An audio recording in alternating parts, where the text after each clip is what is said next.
The Celtics are at the top of the East and have a real chance at winning this title this season. What can the Celtics do at the trade deadline to improve their team? As of this writing, the Celtics are 36-15 and the top seed in the East. They are one of the best teams in the league and arguably the best. Still, the Celtics are lacking a big man or at least some playoff insurance at the big man positions.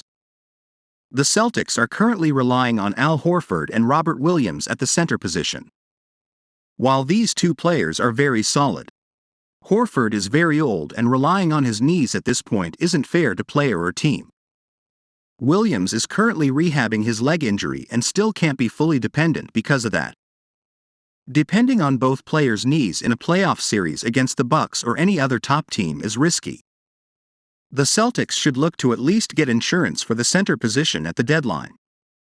But first, if you are new to the Celtics news channel, take advantage and subscribe so you don't miss the latest news that happens in the world of basketball. We are always bringing you firsthand here. Enjoy and like this video, so that YouTube continues to bring you the latest Celtics news in the world of basketball. Boston Celtics trade assets.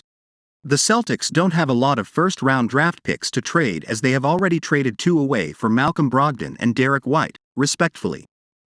The first-round picks that they do have available for trade is the 2025 or 2026 first-round pick, not both due to the Stempien rule. They do have some second-round picks, but a lot of those are already tied up in swaps. They do have Danilo Gallinari's $6 million salary. He's out all year with a torn ACL, as a tool for salary matching in any trade. Additionally, the Celtics have a lot of trade exceptions that can only be used once per trade. In terms of young players, the Celtics have Peyton Pritchard to offer. While he doesn't want out per se, the young player clearly wants a bigger role. Boston Celtics trade targets. Jakob Poeltl. In a previous article, I highlighted Jakob Poeltl as the Celtics' best trade option. Going for Poeltl would be the all-in move as it would cost a future first. The Spurs have mentioned that they have wanted 2 first-round picks for Poeltl, but as Jared Weiss noted, the Spurs wanted 2 first-round picks for Derek White last season and only got 1 from the Celtics. Additionally, it would probably cost a second-round pick as you would need to ship Gallo's contract elsewhere as the Spurs can't acquire Gallinari again for 6 months due to trade rules. While this is a bit of a hefty price, this would be the best move the Celtics could make and fortify their center position for the playoffs.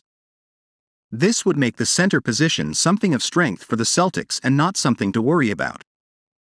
Mason Plumlee is another option for the Celtics. This option is a bit cheaper while being a little downgrade in terms of talent.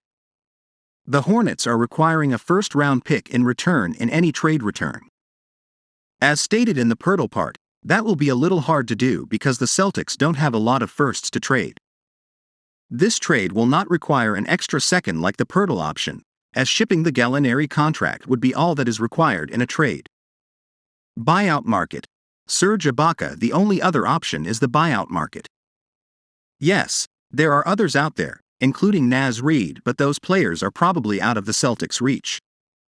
They could try Peyton Pritchard for Naz Reid, but both Poeltl and Plumlee would be better options. If none of those work out, they may have to look at players like Serge Ibaka on the buyout market.